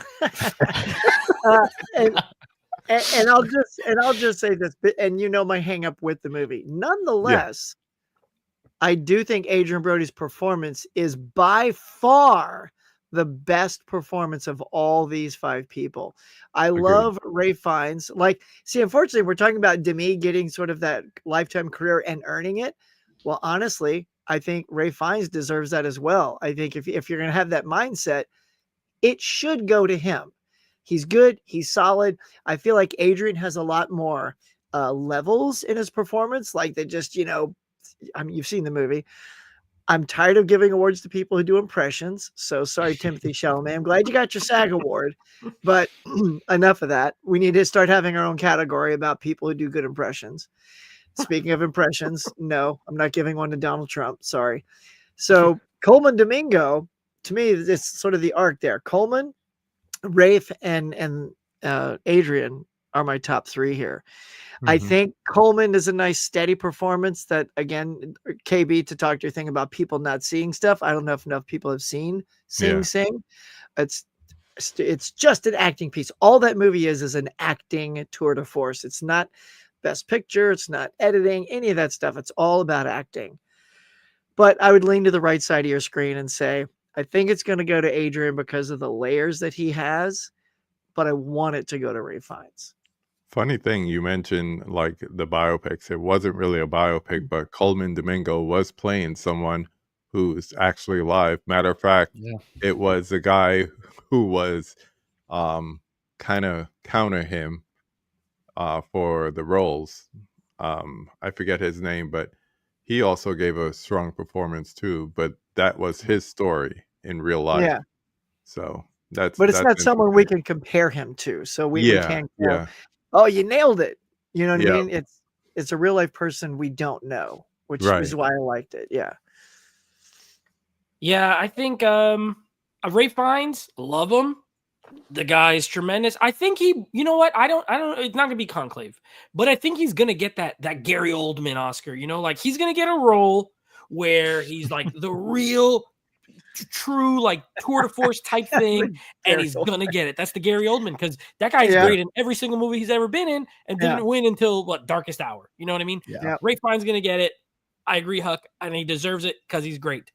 Timothy Chalamet, he is this year's Austin Butler. Played a famous musician, did not win. Well said. Yeah. That is well Now, said. the SAG thing makes me a little nervous that he won that, because Right. I Right. know they make up a good portion of like Oscar voters too. Yeah. But It's true. It's true. Adrian Brody is like, reminds me of Halle Berry in that he won that Oscar and then did a bunch of crap for 20 years that, like, Yep. either action movies or straight to video movies or like just stuff no one saw. The difference is she never got back, and he's like, he got back, and I Yeah. couldn't be happier. I always thought he was better than everything he was in. I think she's better than most of the stuff she was in, but him, really, I think this is an amazing role. I think he's going to win. I would like to see him win. I've always liked Adrian Brody. I don't know why. I feel like he seems like a cool guy. So, Solid actor too. yeah, and he is. He just chose to be in a lot of nonsense. And Hey, Predators was awesome. This is the comeback. Yeah, Predators. I bought that by kinda like mistake. I don't hate Predators, but like, No, it's good. you got Actually, it's the actually my pianist second favorite Predator. and Predators. It's like, okay, cool. Again, I see the trajectory there. So yeah, I think Chalamet's probably the only one I could see him being an upset like contender, but Yeah. I kind of agree with Huck. Although it is got to be hard to play someone who's real, but also a little easier because you could just copy, like you can hear how they talk, and you can talk, learn how to talk like them. When you got to make it up, I think it's a little more impressive. When you So got to I'm- find that voice. Right. I'm going to go with Brody. I want him to win. And I think he will. Brett? I'm in the exact same boat, and I tend to agree. There are some like biopic performances out there that really land and stick, but for the most part, I agree. I like going from something more original. And yeah, Brody, it's so interesting that years ago he won for playing a Holocaust survivor in a film, and here he's doing it again, but in a completely different way. Yeah. And I just find that so impressive. Yeah, he gave probably my favorite performance of I don't know if you hear my dog, but she really likes Adrian Brody in the movie too. But probably my favorite performance of the year overall, outside of just overall. So yeah, I think he's going to take it. He's my choice as well. Haven't seen Sebastian Stan, that movie yet. I did love him in A Different Man. I kind of wish he was nominated for that instead. He was solid. Yeah, but Coleman Domingo and Timothy Chalamet and yeah, even Ray Fiennes, those are all guys I think they'll be back. Yeah. They're surefire. Timothy Chalamet is like kind of next Leo. He's going to be the next one that they're going to be wanting to win. Yeah, he'll get one. Yeah. It may be an overdue award, but he'll get one. Ray Fiennes, I hope he does at some point. Same with Coleman Domingo. They're all great, but I think Brody was just on another level for me personally. Yeah. I mean, you take a look at Ray Fiennes. This is his third Oscar nomination, second time as a lead. His supporting was playing Schindler, Oscar Schindler. So he's going to get his. Coleman Domingo is too solid of an actor not to get his. Someday, even if it's in a supporting role, he's going to get his. I liked Chalamet's gumption of his speech. You gotta think like Jordan to be Jordan kind of thing. So I could see that, and that would be a big upset because there's a lot of people who do like Bob Dylan. I still don't get it. I sang along with the either. songs I knew, but the rest Yeah. I was like, I don't. Still, that was the I first love words Bobby of my D. review. I still don't like Bob Dylan, but No, it me It was too. didn't solid. sway me either. No.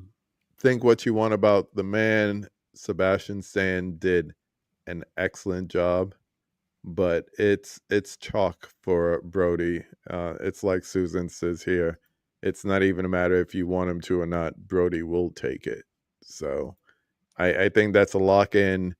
He's been, with the exception of SAG, the winner for most of the awards going forth that he's been nominated for. So I think that's another lock right there. But the performance was good. He carried the movie for the most part. Like you were saying earlier, Felicity Jones comes in and kind of takes over the movie, but he's still there. He's still there, and his performance, even though it kind of takes a back role in a certain sense because of how his character changes, he was solid throughout the whole thing. So, yeah, I never thought about that analogy between this and the pianists and, Holocaust survivors, and And quite I do want to interesting. mention, yeah, the SAG win for Chalamet, because it's not nothing, and it No, is the last award before the Oscars. But when it happened, my immediate reaction was like, "Oh, do we have a race here?" But then I looked, I'm like, the SAG, they didn't nominate Guy Pearce, they didn't nominate Felicity Jones, the Brutalist didn't get in for ensemble. Maybe they just didn't like the Brutalists, you know. yeah, And Maybe. so Yeah. I kind of chalk it up to that. I don't think it's quite enough to propel him over Brody at this point. right, Thank God. yeah. But you're right. He is like the next Leo in that category, where great actor, and he's going to get his due. Unfortunately, he'll probably be in a movie that probably had no reason to win. Because I'm Yeah. sorry, yeah, when Leo won, there were other movies where he was much better than what Oh, he won for. So Well, Wall and Street, he was man. Should have only went for Wall Street. he should have won for Wolf of Wall Street yeah, 2 years before, I think. I mean, he was only 40. I mean, heck, if Chalamet only has to wait till his 30s to win, that's pretty that's good. still good. That's Yeah. pretty darn good. I never thought of him in that. I never really thought of that analogy. I kind of like it. I mean, I like Leo better. I always have. Like, I just think he's more. Same. He just did a bunch of movies I liked. Like, Yeah. regardless, where Chalamet, like, I love the Dune movies, and that's about it. Yeah, yeah. He's not been in too many things yet, but I do like that. I do think he has the talent to be He in a has the bunch of chops. more great movies. He has So the chops. and be great in them. Yeah, And I he's think good. the thing with him is this was like a pet project for him. Yeah. So Yeah. that's why there's so much passion with him behind this, because it was a pet project for him. So you have to imagine it was more than a caricature. You could see that on screen. So he put a lot of time and effort into it, like to even play like the man. So yeah. We're not getting started on the Leo losses for Oscars. Yeah. That Don't was some do straight it. up bull.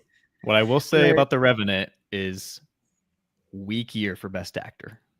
So Facts. I don't The mind. Bear should have won. The Bear Bear. should have won. Bear. Bert the He Bear should have dominated. won. The Bear That was dominated. his second that movie. performance. He was also in Legends of the Fall. The Bear should have won. The Bear. Can we talk about the Bears' Oscar losses instead of Leo's? I know, mean, right? Come on. Yeah, robbed a That seemed cocaine to bear. be ruffling less feathers. Yeah. All right, let's land this plane by looking at the biggie. The Oh, biggie, boy. the biggie.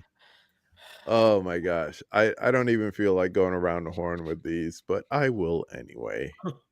We are talking about Best Picture. The nominees are Honora, The Brutalist, A Common, Complete Unknown, whatever the hell in the name of the movie is, Conclave.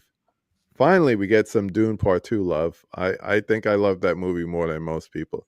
Amelia Perez, I'm Still Here, Nickel Boys, The Substance, which I'm just gonna say I'm happy to see this up there. Yeah. Say what you want. I'm happy to see that movie up there. And Wicked, which was kind of like a given. This is hard. There's some years where you look at what used to be 5, now is 10 Best Picture nominees, and you could just call it, boom, it's going to be this, or boom, they like torture porn, it's going to be 12 Years a Slave, but whatever the case may be. But this year, I don't know. What do you guys think? What do you think, Brett? Yeah, it's tough. I think it's a 2-horse race at this point. Between?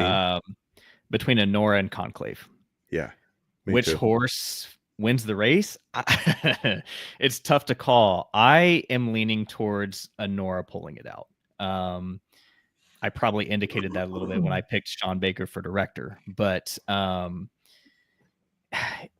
what really, and it's so weird because like it's such an up and down. It either does really well, like at some of the guilds, or it just completely gets blanked, like it did at SAG and the Golden Globes, which is so weird for a Best Picture winner, I feel like. But what really made the decision for me is when I looked at the Oscar nominations, Anora got in everywhere it was expected to. Mm-hmm. Conclave did not. Best directing. That's the big sore point for me. It didn't get in for best director. Usually, unless you're that Ben Affleck movie, Argo. you normally get like best director, best picture, and Right. it wasn't there. So I'm with you on that. And the immediate response to that, or the retort, is like, well, Coda won without it, and Green Book won without it. And my response to that, and people can disagree, but when I watch Coda and Green Book, I don't really see the directing. There's not a ton of visual flair. I see the directing in Conclave.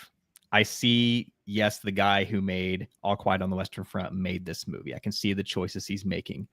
So it feels a bit weird in that sense. If it were to win without Best Director, to me, it would feel a little bit more weird than when like Coda and Green Book did it. It would be more like Argo, but that is Ben Affleck getting snubbed is one of the craziest things I've seen in my time following the Oscars. It made no sense. So for that reason, I lean very slightly towards Anora winning. My personal pick would be The Brutalist. It's my favorite of these nominees. I mentioned A Real Pain is my favorite earlier, didn't get in, but The Brutalist is my number 2. I would also love to see Nickel Boys win it, but I think it's just happy to be here. So yeah. Nate? I agree with Brett in that The Brutalist I feel like should win. I just don't see it happening. I think when it first started, like when award season started, I liked its chances. I don't anymore. I agree with him on the 2 horses that I do think are kind of the favorites. But you know what? I'm going to go with this year's Argo / Green Book / Coda. I think Conclave is going to win. I don't know why. Nice. So I can't give you more than I just feel it. It just seems like I think they're going to split screenplay. Like I said, I think Sean Baker's going to win one. I think they're going to win the other. And I don't think he's going to win director. So I think it becomes like, one of them is going to win this other one. And Conclave just feels like the 2025 Academy It feels Award like an winner Oscar winner, doesn't for it? Best Picture. It does. And I won't be mad because I think it's a great movie. I do wish it was going to be The Brutalist. I also, again, The Substance. I can't believe it got nominated for Best Picture. I love it. I know that when I walked out the theater, I did not think Best Picture nominee. Yeah. I knew I loved it, but I didn't see it coming. I have to interject here for a bad. second because it's funny you say that. Same thing. I said this is going to be one of my favorite horror movies of the year. But thinking back to another movie, which was Everything Everywhere All at Once, same type of thing. I walked out and I said, I would love to see this get some nominations.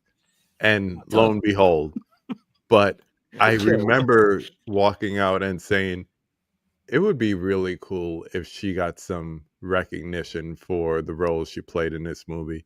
Lo and behold. So you never know. Yeah. You never know. Like, I can tell you right now when Anora was over, I was like, yes, that will be nominated for things. When The Brutalist was over, I was like, yup. Oh, yeah. When A Complete Unknown, I mean, it already was, but having seen it, I said, this is made strictly for award Oscar nominations. Yeah. Yes. A Wicked, I didn't see Nickel Boys or I'm Still Here, but all the other ones, you could see it, even with Conclave, but I just think it will win. I'm going with Conclave. I don't know why. I just feel it. It's a Pope movie, like I said before. Ray Fiennes, he may not win actor, but his movie will win Best Picture. Yeah. How about you, Hawk? Well, looks like we've got that dialed in as the top two. Yeah. It is funny. It feels like one of those things where, like kids go to a sporting event and you go, you get an award, you get an award, you get an award.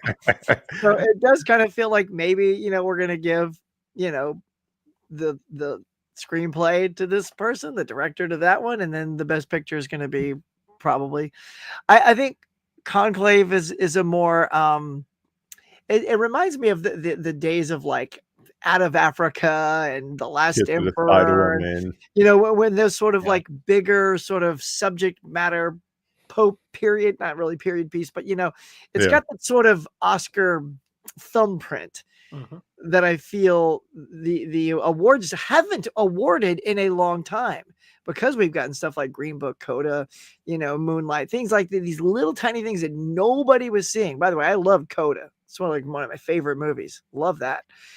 But this is sort of like a bigger movie that I still don't think enough of the public has seen, but this is for the Hollywood community.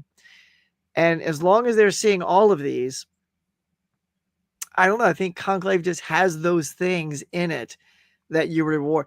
Honestly, personally, I'd love to sort of be shocked and hear the name Wicked.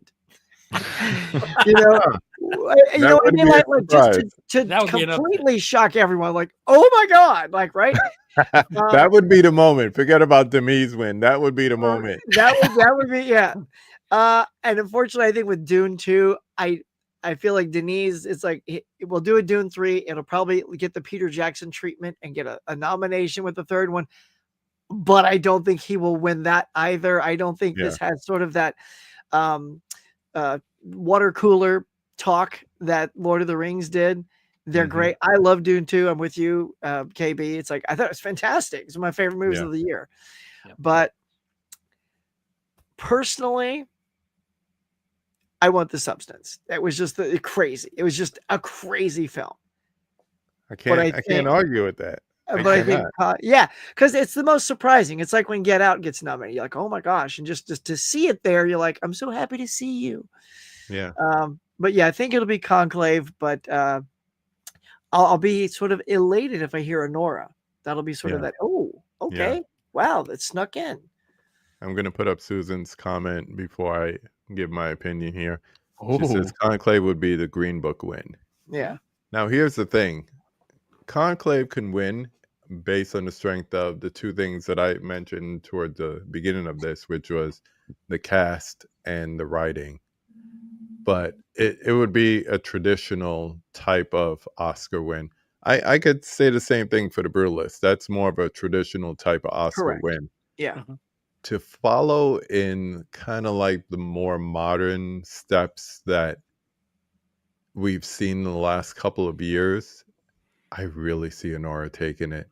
I want big. I don't know. I'll go back to the thing. Sean Baker is one of us. I want good stuff for him. I want goodness for him. But Conclave just I don't know. What was that award that they won? What it wasn't the SAG, because that was they got the SAG cast. They got the Didn't cast. they get something else before that? BAFTA. They won Best Film at BAFTA. And I think that spoke multitudes in a way, because BAFTA usually tends to be a predecessor to the Oscars on the biggies like Best Picture. But I really could see Honora pulling it off.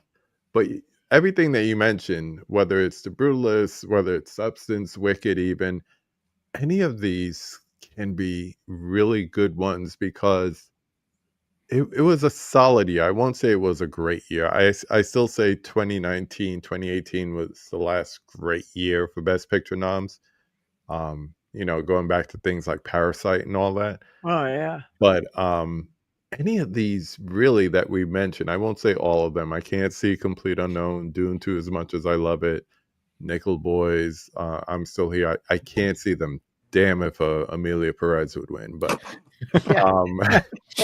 those other ones that we mentioned, I can see them pulling it off, any of them. But I really, really am rooting for Honora to win. Conclave, yeah, but Honora, that would be my choice. I will say, as far as like Huck, you said like maybe maybe not as many people saw it, and that's true. At least theatrically, I do know. Just It's number one on Peacock. Yeah, that's where I work, and it is like done well, and a lot of people talked about it, like on social media and things like strictly after it dropped on Peacock. So I do think it's now got a lot of eyes, like a lot more. But and by that standard too, like I'm Still Here and Nickel Boys, no one saw. Right. It didn't even play like where I live, so I couldn't see either one, unless I drove very far.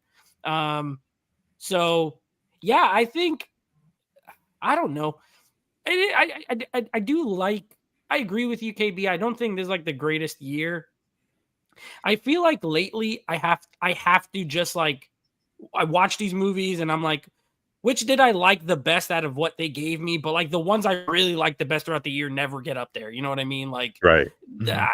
I long for the days of like, well, dang, I already liked these 5 movies a lot, and that's what got nominated. And instead, they're like, we're gonna pick this movie that 13 people saw. You should see it. I don't know. I don't feel like that's what the Oscars should be. I don't think it should be like taste making type thing where it's like, oh, you didn't see I'm Still Here, the Brazilian, movie drama. Like I don't personally, I don't think it should be that, but it's kind of where we're at, where it's a mix. Like, okay, we got Dune that made a lot of money. We got Wicked that made a lot of money. We're gonna give you some like indie stuff, a couple of like film festival darlings, and a Netflix movie. And it's like, I don't know. I'm not thrilled with the selection, even still. Yeah. But it's going to be interesting. I hate those years when you have the top categories and it's just all we know who's going to win because they won 50-11 awards before tonight. So it's kind of like if they don't win, that will be the surprise. Right. I hate years when it's like that, especially for the major categories. This is a lot of question marks this year. We got some locks. We got the Karens and we got the Sildanias and whatnot, but certain categories we don't know. We don't know who's winning Best Director. We don't know who's winning Best Picture. Yeah. And I think that makes it interesting for Sunday. Yeah.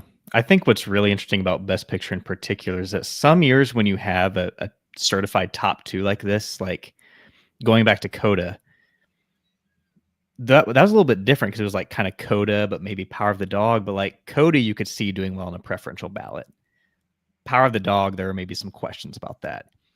Whereas with Anora and Conclave, I could see both of them doing well with that format. Anora, we've already seen do it. It won PGA and they use a preferential ballot.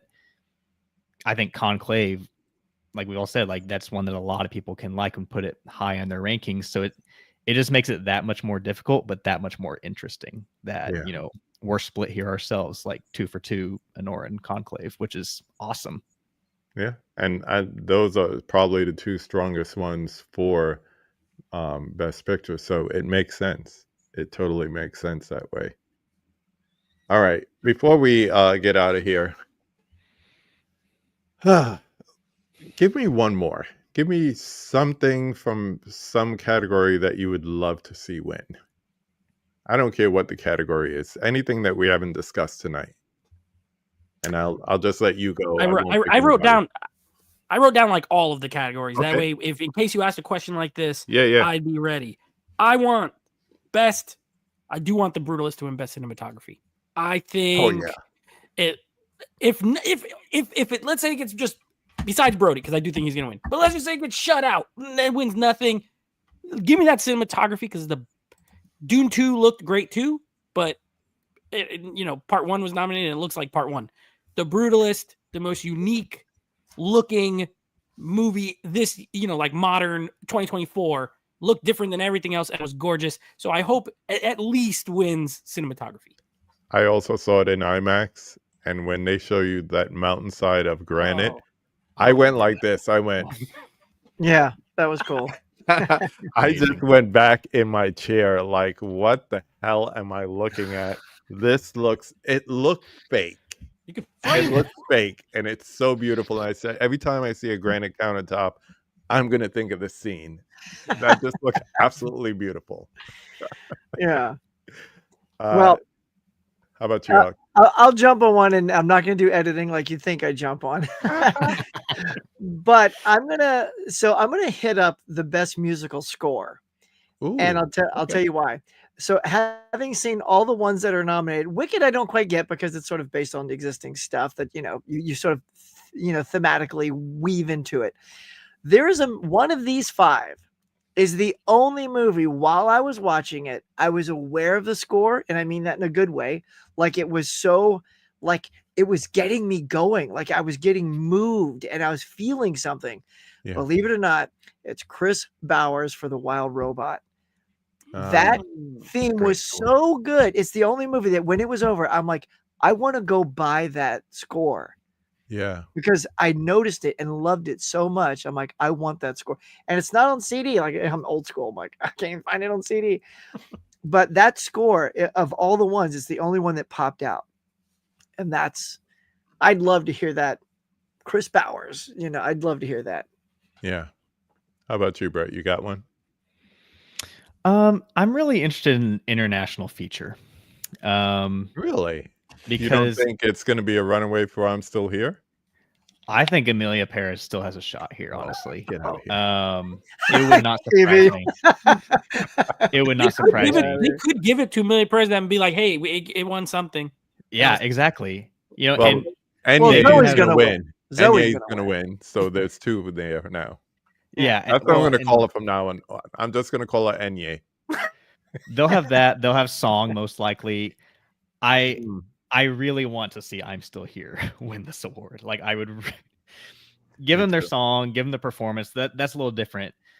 With this one, if they gave it to Emilia Paris, they're awarding the whole film. I personally do not want to see that. So Right. I would like to see I'm Still Here take this one. Or Flow. Flow is good too. I haven't seen the other two. But yeah. I have not seen Flow, but it leads to the category I want to talk about, which is animated feature film. I am known for being a Pixar apologist, Mm. and Inside Out 2, I actually saw it 3 times in the theaters because I saw it. I went to a screening, and then I had to go back and see it again because I had to see it in Dolby. And then I took my wife and my daughter to see it. And I told my daughter, I said, I wish this was around when you were younger because it would help both of us understand so many things going on in our lives. So, Yep. but with all that said, I can see Flow winning because I know it's been getting a couple of nods here and there, but I would really like to see The Wild Robot win. That movie just moved me in ways I was not expecting it to. Like I didn't even see it in the theater. I waited until it came out. I got the 4K somewhere down there, and I think I streamed it before I got the 4K. But I watched that and I was like, wow, I haven't seen a family centered movie like this in a while, especially in an animated feature outside of Pixar. So I, Flow will probably win. Inside Out 2, I'm still an apologist in that way, but I would really like The Wild Robot to win. I think it's gonna win. Yeah. I think The Wild Robot's gonna win. I would like Inside Out too as well, KB. I'm with you. That was the only animated movie that I saw this year that I loved. Yeah, it's great. I think The Wild Robot's gonna win. I do. I don't know why. I think Flow is so niche. Like it's like a pretty much a silent film, and it's and I'm not saying it's bad, but Yeah. I think The Wild Robot hits the blend of people loved it, audiences loved it, critics loved it. Nobody like Gangbusters in the box office. exactly, and I mean, actually look, think it's gonna win. Look at the poster on my wall behind I me. love that poster, nice. bro. I I mean, love that. guess which one I'm picking. I think it is gonna win. Every frame of that movie looked like something you could frame on your wall. It was just visually beautiful. stunning. You know how they sometimes give away cells of movies? Yep. Yeah. I would love a cell from that movie just to get blown up for that exact same reason. It just looked like the very definition of every frame of painting. And you don't see that often from like a digital modern day animated feature. So I I really, will really say- enjoyed that. I think Wicked is a lock for set set Production. Production production design. design and costumes, but I wish Costume. Nosferatu would beat it in both. Yeah. Honestly, A I lot of felt like people I are was saying that for there. cinematography. That's Yeah, another movie that every frame of painting. I Yeah, mean, Yeah. optic. cinematography would be great. Some of those things. The first time I saw it was Makeup. it wasn't a good theater, and then I saw it like again in Dolby, and I was like, oh wow, it looks like a gothic painting in the background. So as much as I like to see Brutalist take it, that would be like the close second right there. I agree. I Agreed. Yep. And some of the other categories, I don't know. There's So a few that is like. Question whatever. is, does Substance beat Wicked for makeup? Yes. I say I think yes. so. Yeah. Yeah. Well, because I think Wicked's got a nice even type makeup. You know, her green looks beautiful, but Substance is like we said before, it's body horror and it's in your face, gross and wicked, and a person comes out of a person. That's Yeah. all Yeah. practical effects. God bless practical effects. Like the only thing I think that was really CG was like the head at the end over the star. I'm like, Mhm. that's the only thing that jumped out as fake. Everything else felt like it was just like some great movie in the 80s where it's all makeup practical effects. Yeah. And that's why I feel like it's got an edge. It's a Yeah. makeup movie. It is. Absolutely. The whole thing It about is. it. Yeah, I think it'll And work. like I said before, she's a child of Cronenberg, and it shows in the makeup and just the practical effects and everything. My favorite of the year, Dune Part 2, will not get snubbed out totally. It will win sound, because if you saw that in IMAX, if you saw that in Oh Dolby yeah, I Cinema, did. You your felt it. chest just stopped rumbling It's like so good. yesterday. Yeah. Yeah. Literally shaking in my seat, like, oh my I God. bought the 4K. I'm afraid to play it down here. I'm gonna blow my sub again. So I don't know why I bought it. I think it'll win VFX too. No? Yeah, I agree. I think so. It'll be Apes is it'll the be a only tight race. competition, but the Apes movies lose all the time. So I know. Oh, that was you could so probably good, do- Joe. It Yeah. breaks my heart when they lose, because every time they do that, I'm like, those apes look real. They look tremendous. So good.